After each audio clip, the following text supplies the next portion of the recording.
Medellín tuvo una evolución muy fuerte y muy dramática, diría yo, desde los años 70 a los años 90, y tiene un personaje central toda esa historia que es Pablo Escobar.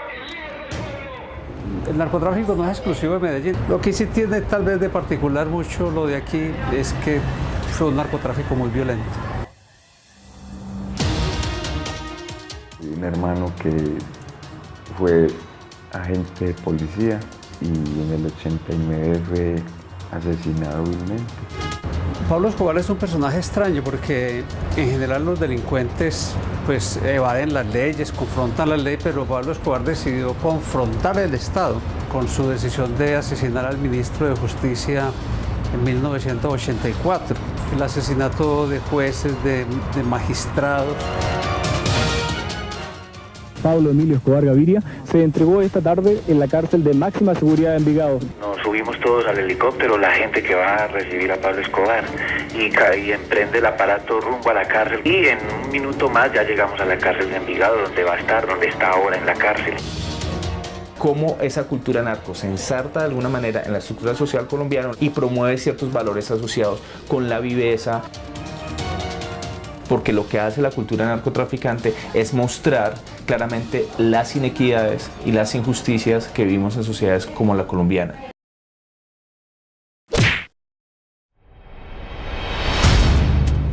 Después de varios años de violencia, Pablo Escobar se entregó a la justicia en junio de 1991, poniendo como condición prohibir la extradición de colombianos.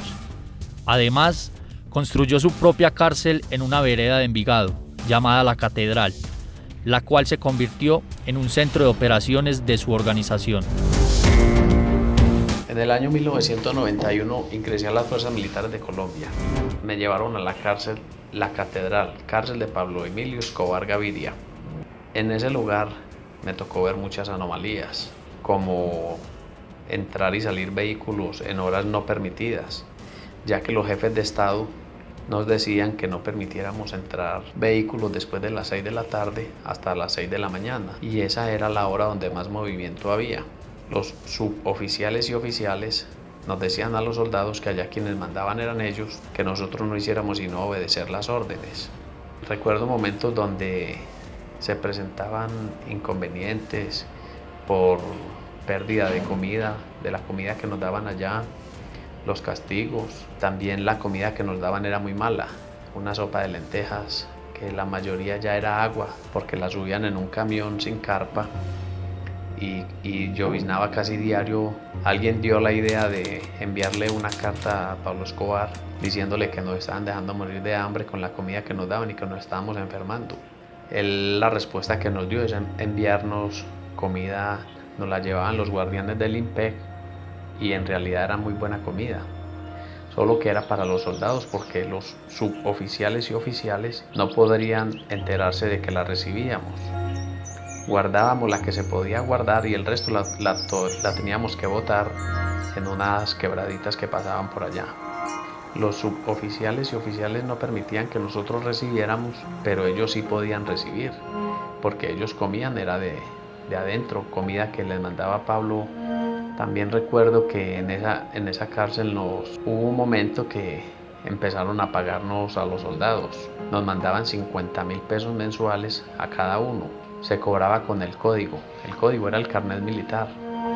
Recuerdo una ocasión donde el capitán Rodríguez nos humillaba y nos decía que soldados lepras y huetantas, yo de la plata que tengo vivo, ustedes son los que se tienen que preocupar por salir adelante. Allá quien mandaba era él y que las órdenes se las teníamos que obedecer era a él. Pero nos decía eso era porque él era un trabajador de Pablo, porque allá las órdenes las daba Pablo. Luego de un año de la entrega de Escobar, el narcotraficante se fugó y la catedral se convirtió en un asilo con el paso de los años.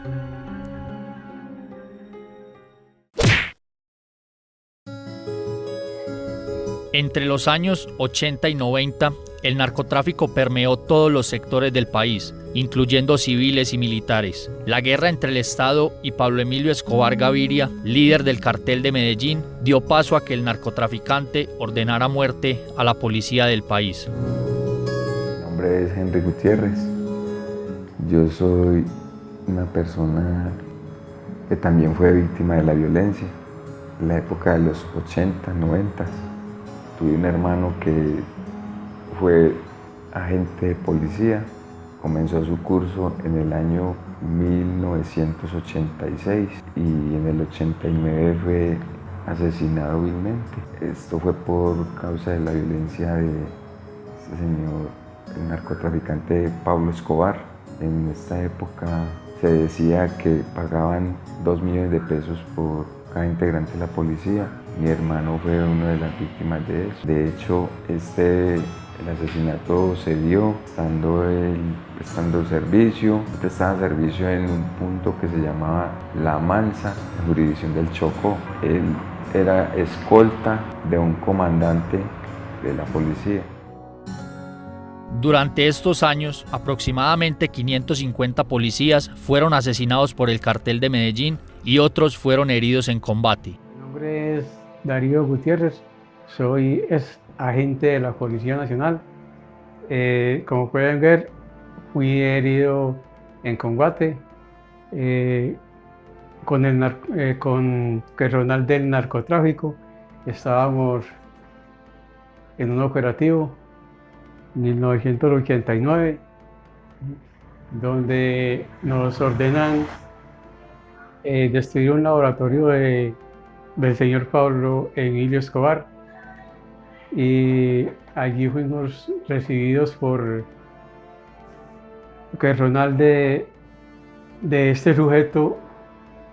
Fuimos recibidos a tiros, el cual pues a mí me dieron 2 tiros. Hubo 10 heridos de parte de nosotros, de policiales, y la verdad pues eso fue lo que nos sucedió en 1989. Desde esa época pues yo estoy pensionado por parte de la institución. Acá vemos el cuadro donde estamos todo el personal en situación de discapacidad de la Policía Nacional, ¿sí? Nosotros somos una fundación sin ánimo de lucro, integrada por agentes de la policía, los cuales fuimos heridos en combate o por acción del enemigo. Entonces nosotros mandamos una fundación sin ánimo de lucro, como ustedes lo pueden observar. Fraternidad Corona en condición de discapacidad de la Policía Nacional. Solo lo integran personal de la policía.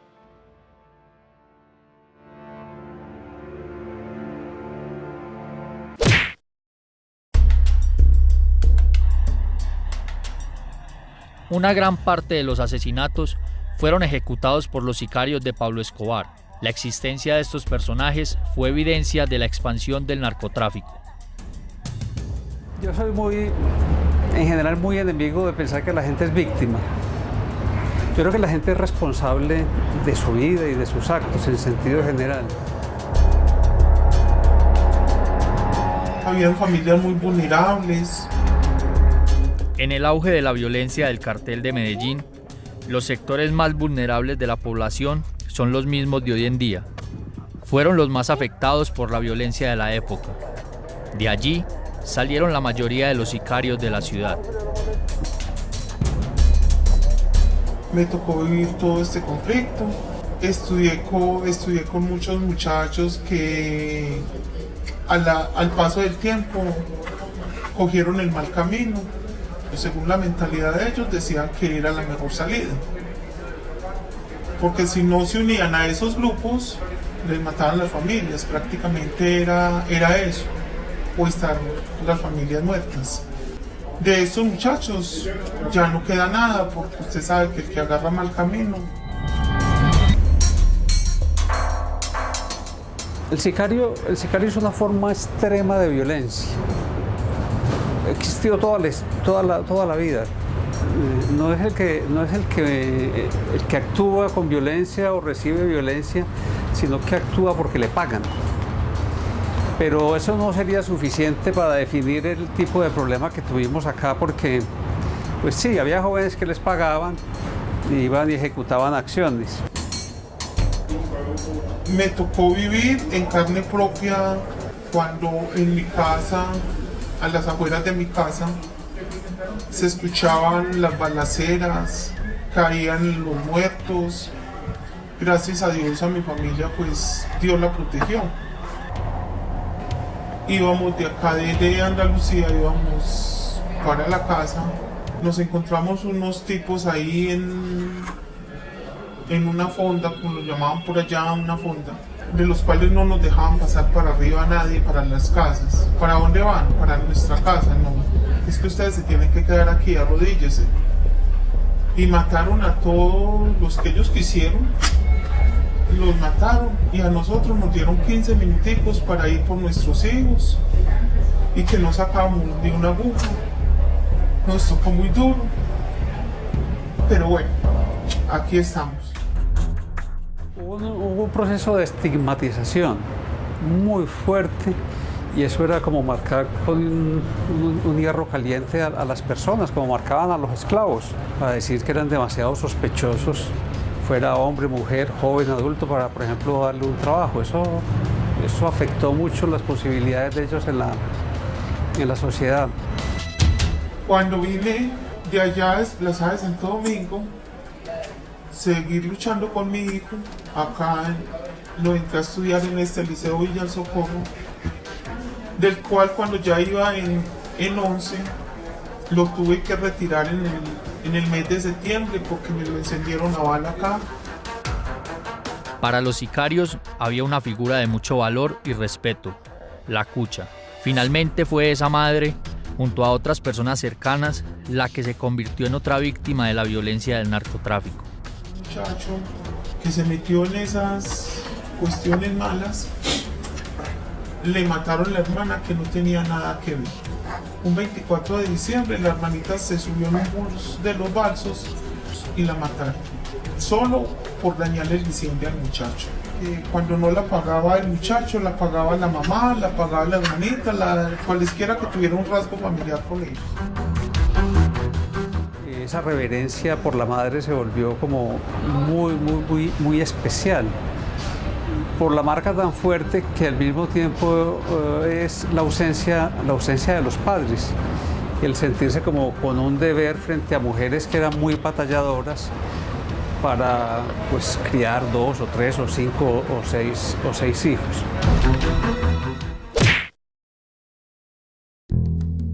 Además de permear los núcleos familiares, el narcotráfico dejó secuelas en los ideales estéticos dentro de la cultura colombiana. El narcotráfico dejó secuelas culturales que se evidencian en los estereotipos de belleza femenina. Formas de vestir, actuar y aparentar tienen su explicación sociológica. Lo que para mí en este momento histórico es bonito, es hermoso, es una construcción que ha sido producto de una serie de influencias culturales, económicas, políticas.